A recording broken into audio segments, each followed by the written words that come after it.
आर्यन अभी टर्म 2 में कितने चैप्टर्स आने वाले हैं? 4 में से एक चैप्टर तो हमने बहुत अच्छे से पढ़ा है, जिस चैप्टर का नाम क्या है Harvinder? Sources of business finance. याद है टोटल कितने सोर्सेज है? और आईसीडी अलग से, क्योंकि वो बाद में पढ़ाया था। आईसीडी की फुल फॉर्म क्या होती है? इंटर कॉर्पोरेट डिपॉजिट, वो याद रखना। उसके बाद एक छोटा सा चैप्टर बाद में और आया था जिसपे 3-4 क्वेश्चन थे। उस चैप्टर का नाम था स्मॉल बिजनेस। याद है वो वाला चैप्टर? हमें स्मॉल बिजनेस में हमने ये पढ़ा था कि कितना कितना पैसा इन्वेस्ट होता है और स्मॉल बिजनेसेस क्या क्या हरमिंदर प्रॉब्लम्स फेस करते हैं। फिर हमने पढ़ा था हरमिंदर की स्मॉल स्केल बिजनेसेस इंडिया की डेवलपमेंट में क्या रोल प्ले करते हैं।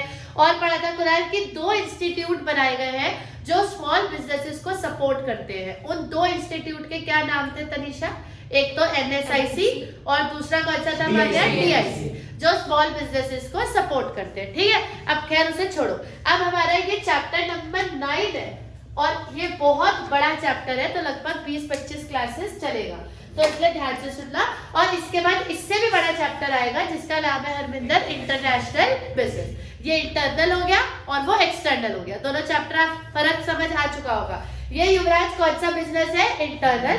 और अगले वाला वंशिका कौन सा आएगा? एक्सटर्नल। क्लियर है आर्यन? बस ये 2 ही चैप्टर बचे हैं सिलेबस में, फिर सिलेबस खत्म।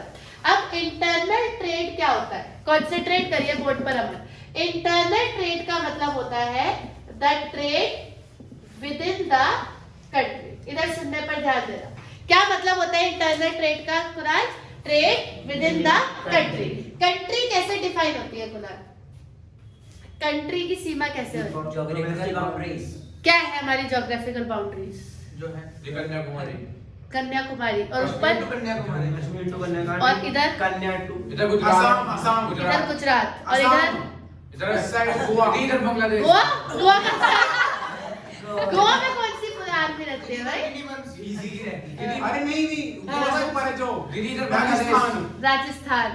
दीदी असम इस साइड पे है ना? असम राजस्थान। असम इस साइड है, राजस्थान इस साइड है। और गोवा किस साइड है? राजस्थान के नीचे, राजस्थान के पास है गोवा। नीचे गोवा के इधर में नीचे इस तरफ बांग्लादेश है। आंखें बंद करो, गोवा ही नजर आएगा। चलो इधर गिनी बंस, इधर गिनी बंसी। ठीक है, अब इधर सुनो। बेसिकली क्या होता है बेटा जी, मैंने ये टॉपिक इसलिए छेड़ा था कि वो जो ज्योग्राफिकल बाउंड्रीज होती है ना युवराज, वो 3 तरीके से डिफाइन होती है। एक होती है लैंड की, एक होती है एयर की, और एक होती है वाटर की। एयर की बाउंड्री समझते हो? जैसे जब फ्लाइट चलती है, तो जब फ्लाइट एयर की बाउंड्रीज को क्रॉस करती है हरमिंदर, तब हमें वीजा लेना पड़ता है। ऐसा कभी सुना है ये बात? अगर अपने देश में फ्लाइट कहीं भी घूमेगी तो वीजा की जरूरत नहीं है ना, पासपोर्ट की जरूरत है, कहीं भी घूमो मजे से टिकट पे। बट अगर किसी देश की बाउंड्री क्रॉस हो रही है हर्ष, तो फिर आपको हरमिंदर क्या लेना पड़ता है? उस कंट्री का वीजा लेना पड़ता है। तो हमारे पास 3 बाउंड्रीज होती है। एक होती है एयर बाउंड्री, एक होती है वाटर बाउंड्रीज, एक होती है लैंड बाउंड्रीज। क्लियर? तो जो भी ट्रेड उसके अंदर होता है उसको हम कौन सा ट्रेड बोलते हैं? Internal trade. इंटरनल ट्रेड जो होता है आर्यन, वो 2 टाइप का होता है। कौन कौन सा प्रणव? एक्सटर्नल और इंटरनल। कल किस बात की छुट्टी थी प्रणव? इको की छुट्टी क्यों थी तुम्हारी? देखा? पकौड़े खाने की क्या बारिश बारिश हो हो रही रही है। थी। अच्छा, 2 प्रकार के इंटरनल ट्रेड होते हैं। इधर देखिए आर्यन, सबसे पहले हर्ष, वो हर्ष नहीं है जो एक बूंद से बाढ़ जाएगी। दिया भी हर्ष को जवाब। चलिए, होलसेलर। दिया इसको जवाब भी मिला ना आगे से। चलिए इधर देखो, चलो वापस आ जाओ, बताओ। एक इंटरनल ट्रेड हरमिंदर कौन सा होता है? होलसेलर। और दूसरा कौन सा होता है? रिटेल। अब हो जाए इनमें फर्क। होलसेलर के पास वैरायटी नहीं होती लेकिन स्टॉक ज्यादा होता है। क्वांटिटी ज्यादा, वैरायटी कम। याद आ गई? चलो, what is wholesaler? Wholesaler is the person who deals in more quantity, less Less quality, more quality, Quantity. less variety. हाँ हाँ जी, more quantity, less variety. इधर देखेंगे कुणाल। और जो रिटेलर होता है वो डील करता है युवराज less quantity, मतलब कि वो हर चीज रखेगा अपने पास युवराज, पर हर चीज थोड़ी थोड़ी रखेगा। जैसे 10 पैकेट उसके रख लिए, 12 पैकेट उसके रख लिए, क्योंकि वो क्या है सार्थक, वो रिटेलर है। और जो होलसेलर होता है कुणाल, वो एक ही चीज रखता है लेकिन वो चीज वो बल्क में रखता है, तो उसको हम लोग बेसिकली क्या बोलते हैं? होलसेलर। अगर हम होलसेलर की बात करें तो होलसेलर का रिस्क ज्यादा होता है। होलसेलर का रिस्क क्या होता है ज्यादा, और रिटेलर का रिस्क क्या होता है कम। तो हमारे देश में दो प्रकार से बिजनेस किया जाता है, एक होता है होलसेलर, एक होता है रिटेलर। अब हरमिंदर एक चीज और सुनो, जो चेन होती है, जो ट्रेड करने की चेन होती है, वो क्या होती है? ट्रेड करने की चेन ये होती है कि सबसे पहले सामान किसके पास होता है? प्रोड्यूसर। कौन होता है प्रोड्यूसर? जो बनाता है जो गुड्स को प्रोड्यूस करता है, रॉ मटेरियल से क्या बनाता है? फिनिश।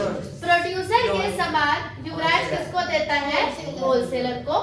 होलसेलर ये सामान किसको देता है? रिटेलर को। और रिटेलर ये सामान किसको देता है? कंज्यूमर।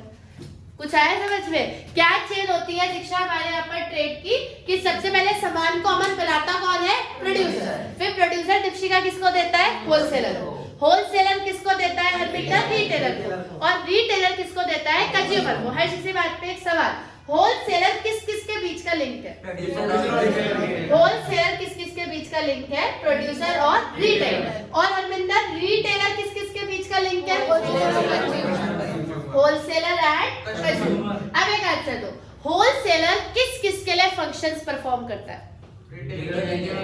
होलसेलर, अभी ध्यान से सुनना, जो होलसेलर होता है वो किस किस के लिए फंक्शंस परफॉर्म करता है? कंज्यूमर के लिए कैसे कर सकता है? कंज्यूमर तक तो वो पहुंचता भी नहीं। रिटेलर और प्रोड्यूसर। अब आप बोलो आर्यन, रिटेलर और प्रोड्यूसर क्यों? ये उनके बीच का लिंक है ना, कौन है? होलसेलर। क्यों है? क्यों रिटेलर क्योंकि सामान बनाता कौन है? प्रोड्यूसर। बनाने के बाद तनीषा वो सामान किसको देता है? होलसेलर को। और होलसेलर सामान किसको देता है? रिटेलर को।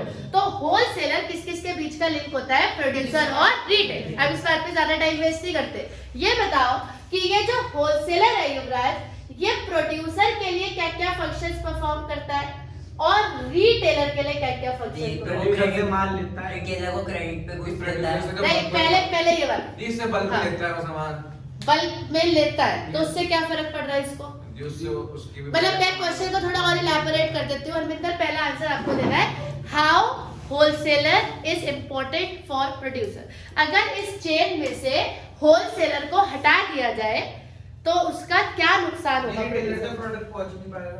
ठीक है, चलो, और क्या फायदा है फिर होलसेलर का? ये होलसेलर प्रोड्यूसर के लिए क्या कर रहा है? बस सीधा रॉ मटेरियल लेके, बल्क में रॉ मटेरियल लेके रिटेलर्स को देता है। दी प्रोड्यूसर अपना सामान ही पहुंचा पाएंगे रिटेलर। अगर कौन नहीं होगा? होलसेलर।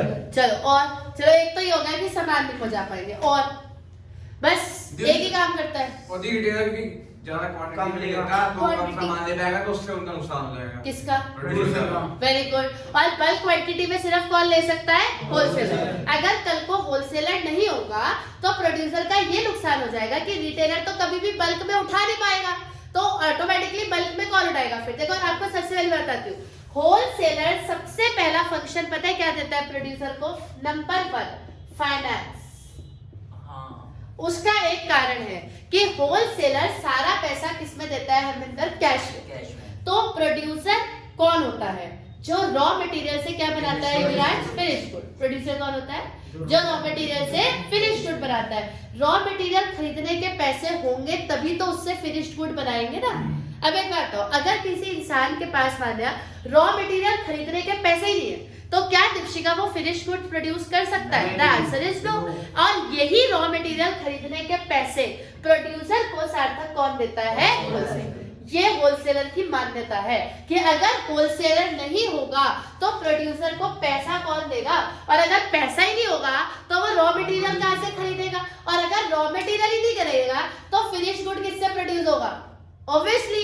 तो ये फाइनेंस देता है फॉर परचेजिंग। बहुत ध्यान से जवाब दीजिएगा।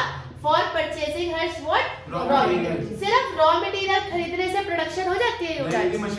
मशीन भी चाहिए, तो ये मशीन खरीदने के लिए भी पैसे देता है। लेबर को क्या पे करनी पड़ती है? वेजेस एक्सेट्रा, उनके भी पैसे कौन देता है? होलसेल। प्रोड्यूसर सिर्फ बनाने का काम करता है, उसको पैसे देने का काम कौन करता है? होलसेल। दूसरी बात, जब प्रोड्यूसर सब कुछ बना लेता है, जब प्रोड्यूसर क्या कर लेता है? बना लेता है, तो वो ये कहता है कि भाई मैंने बना तो लिया, अब स्टोर करने की जगह उसके पास होती नहीं है, तो स्टोरेज का भी सारा काम कौन करता है? होलसेल। सबसे बड़ी प्रॉब्लम होती है ये। अब एक बात बताओ, स्टोरेज जो होती है वो सबसे बड़ी प्रॉब्लम युवराज की होती है? क्योंकि बहुत बड़ी जगह चाहिए। बहुत बड़ी जगह चाहिए होती है, और जी, सोचो, और जी बारिश वगैरह का वो होता है, और कभी भी गुड्स चोरी हो सकते हैं, खराब हो सकते हैं, आग लग सकती है, रैट्स, एग्जैक्टली। अगर कोई खाने पीने का सामान है, वो कितने ध्यान से देख रहा है उसे कि ये चूहों तक पहुंच गया, ये देखो। तो बेसिकली अगर कोई खाने पीने का सामान आप प्रोड्यूस करते हो तो उसको इंसेक्ट्स वगैरह से भी बचाना पड़ता है, एग्जैक्टली। तो ये कहना चाहते हैं कि स्टोरेज, इधर चाचा, तो जो स्टोरेज होती है बेटा जी, स्टोरेज करने की जो रिस्पॉन्सिबिलिटी है, आ जाओ इधर आ जाओ, स्टोरेज करने की जो क्या बोला, कुछ गलती बोला, इधर है, स्टोरेज करने की जो रिस्पॉन्सिबिलिटी होती है अरे, वो भी किसकी होती है बेटा जी? होलसेलर। अब बताओ, स्टोरेज करने की जिम्मेदारी भी किसकी होती है? होलसेलर। पैसा देने का काम भी कौन करता है? होलसेलर। दो काम हो गए। तीसरा काम, सारा का सारा रिस्क कौन ले रहा है? होलसेलर। क्यों? सारा माल बल्क में खरीद रहा है। और बेटा जी सबसे बड़ी बात ये होती है कि रिस्क उसका होता है जिसके पास माल बल्क में होता है, क्योंकि अगर कल को कोई चीज आउट ऑफ डिमांड हो गई या आउट ऑफ फैशन हो गई या सरकार ने हर्ष बैन कर दी, तो रिस्क किसका होगा? जिसके पास वो सारा सामान होगा। और प्रेजेंट सिचुएशन के अकॉर्डिंग मान लिया सारा सामान किसके पास है? होलसेलर के। तो सारा रिस्क भी किसका होता है? होलसेलर का। तो होलसेलर प्रोड्यूसर के लिए क्या क्या करता है? एक तो फाइनेंस देता है, स्टोरेज देता है, नंबर 3 इस सारा का सारा रिस्क शेयर करता है। रिस्क किस चीज का? इधर कॉन्सेंट्रेट करो, लॉस ऑफ थेफ्ट, जैसा कि आपने बोला, लॉस ऑफ फायर एक्सेट्रा, ये सारा रिस्क भी किसका है? होलसेलर। क्लियर? तो प्रोड्यूसर के लिए जो होलसेलर होता है वो उसकी जान से भी ज्यादा इंपॉर्टेंट है, क्योंकि पैसा भी होलसेलर देगा, रिस्क भी होलसेलर लेगा, सामान को युवराज स्टोर भी कौन करेगा? होलसेलर। तो होलसेलर के बिना प्रोडक्शन नहीं हो सकती। आज जब आप इस क्लास से बाहर जाओगे तो आपका ये डाउट क्लियर हो जाएगा कि पहले हमें ये लगता था कि प्रोड्यूसर के बिना प्रोडक्शन नहीं हो सकती। आज हमें ये समझ में आता है कि होलसेलर के बिना प्रोडक्शन नहीं हो सकती, क्योंकि जो प्रोड्यूसर होता है वो सिर्फ एक पपेट होता है, उसको चला कौन रहा है? हरमिंदर, ठीक है, होता है ना, वो क्या होता है? वो पपेट ही होता है, कठपुतली। तो प्रोड्यूसर क्या है हरमिंदर? इंग्लिश में पपेट ही होता है। हाँ, तो होलसेल प्रोड्यूसर क्या है हरमिंदर? बेसिकली कठपुतली। और उसकी वो जो धागा है वो किसके पास है? जवाब दीजिए, उसने मजाक में लग गया। और वो जो धागा है वो किसके पास है? ये उसके पास है, होलसेलर के पास। हाँ, तो होलसेलर उसे जैसे कंट्रोल कर चला रहा है, प्रोड्यूसर वैसे ही चल रहा है, क्योंकि उसको पैसे कौन दे? इधर आ जाओ हरमिंदर, आपस में बातें नहीं करनी, इधर सुन रहे। क्या हुआ अब? ये लड़ते हैं। कुछ नहीं भाई। बोर्ड पर देखो, बोर्ड पर हरमिंदर, बोर्ड पर देखो और जवाब दो। बताइए, बेसिकली सबसे बड़ा मेन रोल युवराज कौन प्ले कर रहा है? अब 3 बातें बोलिएगा। फाइनेंस कौन देगा? शाबाश, तेज बोलो। फाइनेंस कौन देगा? उस फाइनेंस से प्रोड्यूसर क्या करेगा? उससे क्या खरीदेगा? रॉ मटेरियल, मशीन, लेबर को बेच देगा, तब जाके प्रोडक्शन होगी। तो अगर होलसेलर चाहेगा तभी प्रोडक्शन होगी, अगर अमन होलसेलर नहीं चाहेगा तो प्रोडक्शन नहीं होगी। तो प्रोडक्शन के लिए फाइनेंस देने का काम हरमिंदर किसका होता है? और जब सामान बन जाता है तो उसको स्टोर करने का काम भी किसका होता है? होलसेलर। सारा का सारा रिस्क लेने का काम भी किसका होता है? क्लियर है? ये सब कुछ होलसेलर किसके लिए कर रहा है? प्रोड्यूसर के लिए। अभी और भी पढ़ेंगे। अभी एक तो इसके बताओ, होलसेलर रिटेलर के लिए क्या कर रहा है? उसको गुड्स लगा दे रहा है आसानी से। शाबाश। सबसे बड़ा पॉइंट आता है कि वो उसको क्या प्रोवाइड करा रहा है? Good at less quantity. अच्छा चलो एक बात पूछती हूँ, अगर होलसेलर को हटा दे, मानना अगर होलसेलर को हटा दे तो मान लो जैसे कोई रिटेलर है, उसको 10 पेटी कोल्ड ड्रिंक की बोतल चाहिए, तो क्या वो 10 पेटी कोल्ड ड्रिंक की बोतल्स लेने के लिए क्या सीधा फैक्ट्री जाएगा? अच्छा अगर जाएगा, वेरी गुड, मिलेगी ही नहीं। तो इसलिए ये एक चेन है, होलसेलर बल्क में उठाता है और फिर वो रिटेलर को आगे छोटी छोटी क्वांटिटी में देता है। तो रिटेलर के लिए आ रहे सबसे बड़ा सवाल क्या है कि उसको कम क्वांटिटी में देने का काम कौन कर रहा है? होलसेलर। अगर कल को उसकी होलसेलर से लड़ाई हो जाती है तो प्रोड्यूसर उसको ये सब नहीं देने वाला, क्योंकि प्रोड्यूसर कभी भी बेटा जी ना तो प्रोड्यूसर कैसे थोड़ी क्वांटिटी बना सकता है, फिर तो उसको लॉस हो जाएगा। प्रोड्यूसर को फायदा तभी होगा जब वो बल्क में बनाएगा। ऑब्वियसली, क्योंकि उसकी बड़ी मशीन है, बड़ा लैंड है। अब आप एक बात बताओ, क्या कभी किसी फैक्ट्री में 100 कोल्ड ड्रिंक की बोतल बनती है? नहीं, हमेशा पता कितनी बनती है? लाखों, 1 लाख, 2 लाख, 10 लाख कोल्ड ड्रिंक की बोतल एक साथ बनती है। फिर वो अलग अलग स्टेट के होलसेलर में बांटी जाती है, फिर वो अलग अलग रिटेलर के पास चली जाती है। अगर फैक्ट्री में युवराज हम 10 कोल्ड ड्रिंक की बोतल बनाएंगे तो हमें बचना तो दूर की बात है, हमें कुछ इनकम मतलब कुछ होगा ही नहीं, उल्टा हमारी कंपनी ही बंद हो जाएगी। तो हम थोड़ी क्वांटिटी नहीं बना सकते, हम आयरन हमेशा कैसे बनाते हैं? ज्यादा। तो रिटेलर को अगर थोड़ी क्वांटिटी चाहिए तो प्रोड्यूसर उसकी हेल्प नहीं कर सकता। उस केस में प्रोड्यूसर उसकी हेल्प कौन करेगा? होलसेलर। कुछ पूछना है ना? मैं कह रहा था दीदी, अगर रिटेलर फिर जैसे क्या कर रहा था, कोई नहीं, बोलो जय माता दी, ऑल गुड। अरे हाँ यही क्या कह रहे थे? बोलो। यार चल दोबारा सोच लो, फिर बताओ। हरविंदर दूसरी बात बताओ। रिटेलर होलसेलर से लेस रेट। हाँ बिल्कुल, रिटेलर को क्योंकि सारा तो वो लेता है रिस्क भी, रिटेलर को रिस्क भी लेना नहीं पड़ता। वेरी गुड, ये भी एक अच्छा पॉइंट है। प्रणव, हर्ष, हरविंदर सुनने पर ध्यान दो। अब इधर सुनो, दूसरी बात क्या है कि जो रिटेलर होता है उसके लिए होलसेलर सारा का सारा क्या ले रहा है? रिस्क। कैसे आ रहे हैं?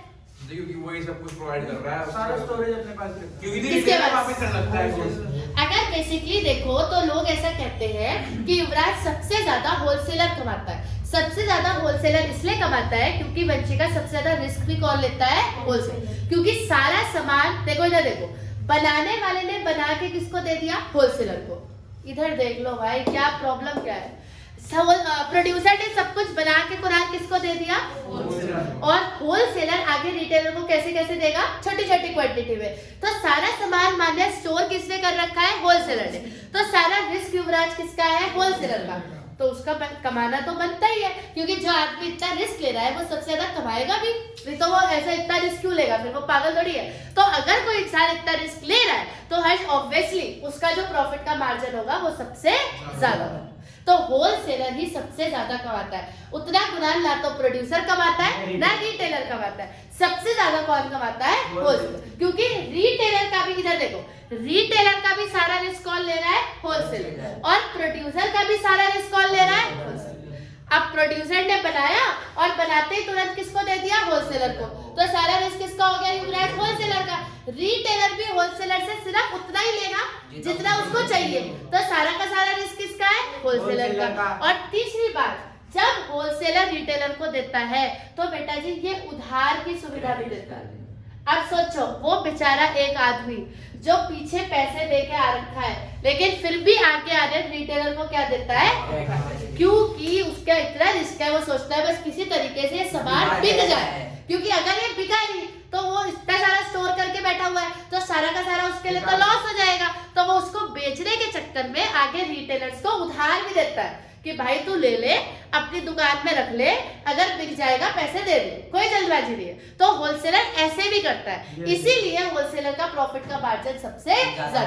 जो लोग होलसेल का काम करते हैं वो ऐसे ही करते हैं। जैसे कोई क्रीम आई या मान लो कोई शैम्पू आया, अब वो दुकान पे आए बेचने, तो दुकानदार ने कहा भाई ये तो नई कंपनी है, पता नहीं बिकेगा नहीं बिकेगा, तो वो उसको ऐसे दे देंगे, तो ऐसे ही रख ले 50-100 पेटी, पहले तू बेच ले, अगर तेरे पास पैसे आ जाएंगे तो तू हमारे पैसे रीपे कर दियो।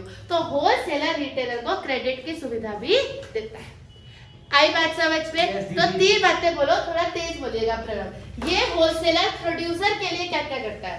एक तो उसको क्या प्रोवाइड करता है? फराज। नंबर 2 नंबर 3 तीनों पॉइंट्स क्लियर है। और यही होलसेलर रिटेलर के लिए क्या करता है? उनको छोटी छोटी क्वांटिटी में गुड्स प्रोवाइड कराता है, डिस्ट्रीब्यूट करता है और उधार की सुविधा भी क्लियर है, और क्रेडिट फैसिलिटी भी देता है। कॉपी में नोट करेंगे। और अगला आप बताएंगे कि रिटेलर बदले में होलसेलर के लिए क्या करता है? थोड़ा जल्दी भाई। पैसे देता है। तो तुम क्या चाह रहे कि सब कुछ फ्री में ही हो जाए? मतलब सामान खरीदता है। अगर रिटेलर नहीं होगा तो होलसेलर का सामान बेचेगा कंज्यूमर कौन? तक जाएगा कैसे? हाँ, कंज्यूमर तक जाएगा कैसे? फिर बल्क में लेके बैठे रहो बस। अपने सुबह बोलो, अरे घर में खाना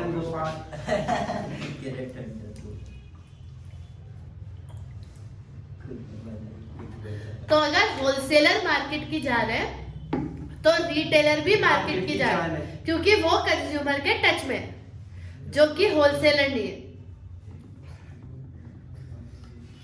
तुम्हें क्या करना है Yuvraj? Wholesale business, retail business,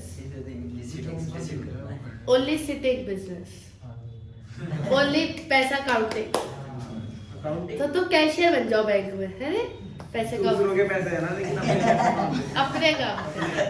दूसरों के तो जिंदगी भर करते रहेंगे। मुझे तो इतना कमाने की गिनती ना हो। गिनती तो करनी अबे ये तो सबका ड्रीम होता है बचपन में। इतना पैसा कमाऊंगा कि कहीं गिर जाए तो उठाने की जरूरत नहीं पड़े। लेकिन जो आदमी मेहनत से कमाता है वो उठा ही लेता है फिर के, है ना?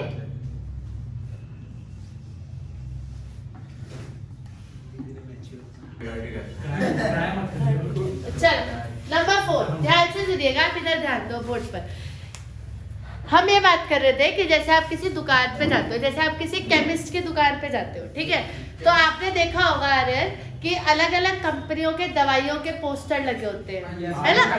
हाँ, टंग रहे होते हैं। और जैसे हम कभी मोबाइल शॉप पे जाते हैं तो कभी सैमसंग की होर्डिंग लगी होती है, कभी मतलब जैसे हाँ बहुत बड़ा सा, किसी ने बहुत बड़े बड़े पोस्टर लगा रखे होते हैं, किसी ने छोटे लगा रखे होते हैं। ऐसे ही अगर कंपनी पैसे देती है लगाने, ये इसी क्वेश्चन पे आ रही थी मैं कि ये जो ये एडवर्टाइजमेंट होता है ये कौन करता है? प्रोड्यूसर, होलसेलर या रिटेल? मतलब दुकानदार करता है। कंपनी। अरे कंपनी कौन है इन तीनों में से? दीदी होलसेलर प्रोड्यूसर। आप बोलो। प्रोड्यूसर करता रिटेलर है, करवाता है। तुमने जवाब देना है अभी, यानी कर। हाँ, कौन करता है खर्चा? आर्यन बोलो। जैसे हम कभी किसी जैसे आप कभी किसी जनरल स्टोर पे जाते हो तो उसमें अलग अलग क्रीम के बहुत बड़े बड़े बैनर लगे रहते हैं। तो ये जो एडवर्टाइज, इसे हम बेसिकली इतना बोल सकते हैं कुणाल कि ये एक मार्केटिंग का खर्चा है। किस चीज का खर्चा है? तो वो मार्केटिंग का खर्चा जो रिटेलर की दुकान पे किया जाता है, पहले ये बताओ कि क्यों किया जाता है? ताकि सामान पढ़ाई में वापस नहीं आए ना आप, वहीं खो रखते हो। जब आप किसी कन्फेक्शन पे जाते हो तो अलग अलग खाने की कंपनियों के लगे होते हैं, तो वो ऐसे पैम्पलेट्स होते हैं, वो रिटेलर की दुकान पे क्यों लगाए जाते हैं? कंज्यूमर रिटेलर से तो लेता है। हाँ, तो क्यों लगाए जाते हैं? मैंने तो वो पूछा, कस्टमर को अट्रैक्ट करने के लिए। तो क्यों लगाए जाते हैं? जिससे कि कस्टमर क्या हो, अट्रैक्ट हो। अच्छा, होलसेलर की दुकान इतनी सुंदर नहीं होती, ऐसा क्यों? क्योंकि उससे होलसेल लोग खरीदना जुमराज जवाब देना मेरी बातों का। होलसेलर की दुकान ऐसी होती है, मतलब होलसेलर खुद भी नहीं दिखेगा, सिर्फ सामान ही दिखेगा। तो ऐसा क्यों? वहां पर हाँ, उसने सामान कंज्यूमर को नहीं देना, तो उसको कंज्यूमर को अट्रैक्ट करने की कोई जरूरत नहीं है। उसने तो एक गोडाउन टाइप बना रखा है जहाँ सामान ही सामान है, और वो ये सामान जो है वो हरमिंदर किसको सप्लाई करता है? रिटेलर को, और रिटेलर आगे कस्टमर को देता है। पर जो कस्टमर होता है वो किसकी दुकान में जाने वाला है? रिटेलर। आप में से 3-4 लोग क्लास में इतना डिस्टर्ब करते हैं, कभी इधर कभी उधर, कभी उधर कभी इधर कभी इधर। क्लास इधर चल रही कुणाल, तुम्हें क्या प्रॉब्लम क्या है? अभी होगा क्या सब सही? तो अभी बैठ जाओ, इधर सुनो, क्लास चल रही है बाबू। अभी क्या पढ़ रहे हैं कि अगर हमें क्या करना है आर्यन, तो थोड़ा सा टॉपिक पे कॉन्सेंट्रेट किया करो, सामने वाला भी तो कुछ सोच रहा होगा ना।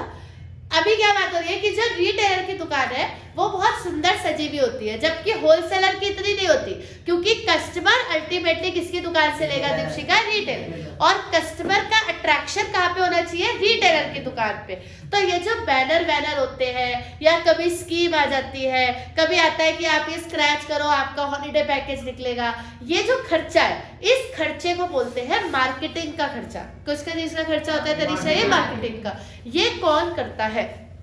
अब जवाब दो सोच समझ। करती है। एक तो एक कंपनी हमारे प्रोसेस पे नहीं है, प्रोड्यूसर, होलसेलर, रिटेलर, कौन करता है? प्रोड्यूसर करता है। डन है ये बात? दीदी होलसेलर करता है। ये सारा खर्चा होलसेलर करता है। तो ये जितना भी एडवर्टाइजमेंट का खर्चा होता है, जितना भी मार्केटिंग का खर्चा होता है हरमिंदर, जितना भी स्कीमें होती है, ये सारा खर्चा कौन करता है? होलसेल। और होलसेलर ये सारा खर्चा करके किसको देता है? तो एक फंक्शन आर्यन हम यहाँ पे और ऐड करेंगे कि होलसेलर, रिटेलर होलसेलर एक ही थोड़ी होता है, एक प्रोडक्ट बहुत होते हैं। और ऐसा भी देखो अलग अलग लेवल के होते हैं। कुछ होते हैं बड़े होलसेलर, जैसे मान लो कि मैं बड़ी होलसेलर हूँ, हरमिंदर आर्यन, और मेरे पास मान लो पूरा नॉर्थ एरिया है, एक होता है बड़ा होलसेलर, एक होता है कि मैं होलसेलर हूँ, मेरे पास सिर्फ हरिद्वार का एरिया है। तो होलसेलर का भी क्राइटेरिया होता है कि कितना बड़ा होलसेलर है और कितना छोटा होलसेलर है। एक होलसेलर होता है पूरे नॉर्थ का, एक होलसेलर होता है उत्तराखंड का, एक होलसेलर होता है हरिद्वार का, एक होलसेलर होगा ज्वालापुर का। तो किस लेवल के होलसेलर हो आप? तो जो बड़ा होलसेलर होता है वही मार्केटिंग का सपोर्ट प्रोवाइड करता है। इसके अंदर जितने भी बैनर्स होते हैं या जितनी भी एडवर्टाइजमेंट का खर्चा होता है वो सारा खर्चा अल्टीमेटली कौन करके देता है? होलसेलर। कुछ समझ आया क्या पढ़ा हमने? क्या पढ़ा हर्षद ने? ये जितना भी एडवर्टाइजमेंट में खर्चा होता है कुछ होलसेलर। एडिडास के केस में होलसेलर कौन है? नहीं, वो तो प्रोड्यूसर है। एडिडास अपने आप में खुद ही होलसेलर है और खुद ही रिटेलर है, क्योंकि वो लोग होलसेलर और रिटेलर वाले कॉन्सेप्ट पे काम नहीं करते। जिन लोगों के पास पैसा होता है वो खुद ही होलसेलर होते हैं और खुद ही रिटेलर होते हैं। तो एडिडास, नाइक, ये जो ब्रांड्स होते हैं ये खुद ही होलसेलर है और खुद ही रिटेलर है, क्योंकि ये लोग डायरेक्टली किसको सामान बेचते हैं? कंज्यूमर को। थोड़ा आँख कान खोल के, दिमाग खोल के बड़ा करो। अब इधर देखो, होलसेलर का फंक्शन रिटेलर के लिए क्या आया? एक और कि वो मार्केटिंग का भी सपोर्ट देता है, मतलब सारी एडवर्टाइजमेंट वगैरह करके देता है। शोरूम वगैरह वाले एक तरीके से रिटेलर ही करते हैं, बस अपने नाम पे ही बेचते हैं। अपने नाम पे ही बेचते हैं, क्योंकि बेटा जी जिन लोगों के पास फंड्स अवेलेबल होते हैं वो लोग सिंगल चैनल फॉलो करते हैं, मतलब डायरेक्टली टू द कस्टमर। और या फिर जिनका प्रोडक्ट काफी अमन महंगा होता है वो लोग भी सिंगल चैनल फॉलो करना पसंद करते हैं। उसका कारण ये होता है कि अगर बीच में वो मिडल मैन को घुसाएंगे तो प्रॉफिट मार्जिन क्या होगा दीपशिका? बढ़ जाएगा। अब मान लो कोई चीज ऑलरेडी 20,000 रुपए की है, अगर मैं कोई और मिडल मैन घुसाऊंगी तो वो भी अपना मार्जिन जोड़ेगा। तो वो 20 की चीज अगर मैं कंज्यूमर को डायरेक्टली 22 में देती हूँ तो 2,000 मुझे बचेंगे, फिर 22 की वो लेगा, वो आगे 25 की देगा, है ना? तो जितने मिडलमैन जुड़ेंगे उतना प्रॉफिट का मार्जिन बढ़ेगा। तो ये कंपनी का डिसीजन होता है कि वो होलसेलर रिटेलर को रखना चाहती है या नहीं, या वो डायरेक्टली अपना प्रोडक्ट अमन किसको बेचना चाहती है? कंज्यूमर। आई बात समझ में? बट अगर होलसेलर है तो मार्केटिंग का सारा सपोर्ट होलसेलर करता है। क्लियर है? आपने कभी सुना है कुछ लोग फ्रेंचाइजी लेते हैं? उस केस में जिससे फ्रेंचाइजी लेते हैं वो कौन होता है हरविंदर? होलसेलर। आप सुनते नहीं हो, वो कौन होता है? होलसेलर। और वो सारा कुछ करके देता है। अगर मैंने फ्रेंचाइजी ली है किसी चीज की तो सारे बैनर, सारे पैम्पलेट, सारा एडवर्टाइजमेंट सब कुछ वो करके देंगे, मुझे कुछ करने की जरूरत उस केस में नहीं है। तो मार्केटिंग का सारा सपोर्ट होलसेलर देता है। क्लियर है आर्यन? अब अपने नाम के पैसे ले लेते हैं ना। हाँ, वो तो फ्रेंचाइजी फी ले लेते हैं। इधर देखो, अब इधर आ जाओ, यही होलसेलर प्रोड्यूसर के लिए क्या क्या करता है? अरे अभी तक कितनी बातें लिखी गई? कौन सी 3? फाइनेंस प्रोवाइड करता है, स्टोरेज करता है, सारा रिस्क शेयर करता है। सबसे इंपॉर्टेंट बात क्या है आप बोर्ड पर देखेंगे, अब दोबारा नहीं बोलूंगी मैं आपको, that is large scale production. जब आप क्लास लेते हैं 10 मिनट तो डिस्टर्ब मत किया करो। लार्ज स्केल प्रोडक्शन, अरे क्या मतलब है इसका लार्ज स्केल प्रोडक्शन?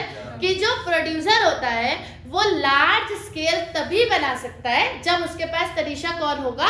होलसेलर। अच्छा एक बात तो, एज अ प्रोड्यूसर, आज की लास्ट बात, आपको लार्ज स्केल बनाने में फायदा है कि स्मॉल स्केल? क्यों युवराज? इसमें मार्जिन ज्यादा आ जाता है। उसमें मार्जिन ज्यादा आ जाता है। अगर हम स्मॉल स्केल पढ़ाएंगे तो उसमें हमें फायदा नहीं। अब जैसे एक एग्जांपल, मुझे 5 बच्चे पढ़ाने में फायदा है एक साथ या 20 बच्चे?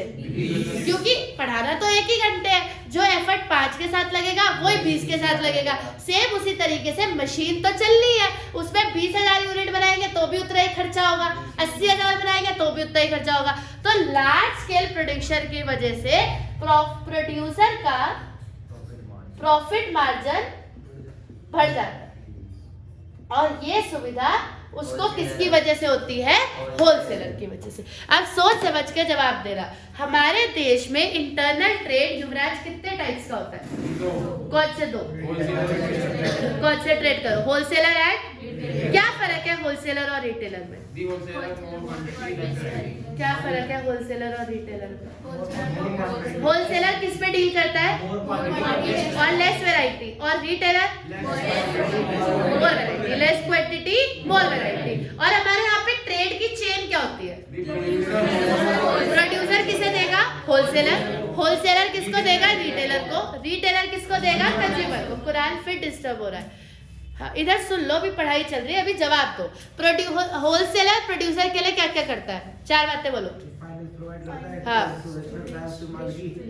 और- शेयर करता है और उसको लार्ज स्केल प्रोडक्शन की सुविधा देता है। यही होलसेलर हर रिटेलर के लिए क्या क्या करता है? कोर्स प्रोवाइड करता है, रजिस्टर करता है और क्रेडिट फैसिलिटी क्रेडिट फैसिलिटी का क्या मतलब है? उधार सामान देना उससे क्या होता है? दी ताकि वो जब सामान के तब हमारे कोर्स निकाल तब पैसे दे दे। और लास्ट आता है कि मार्केटिंग का भी सपोर्ट करके देता है। तो सारी एडवर्टाइजमेंट, बैनर वैनर का भी खर्चा होलसेलर ही करता है। क्लियर है? अगली क्लास में पढ़ेंगे कि रिटेलर क्या करता है। इसे नोट करिए पहले। थोड़ा सा बेटा जी ध्यान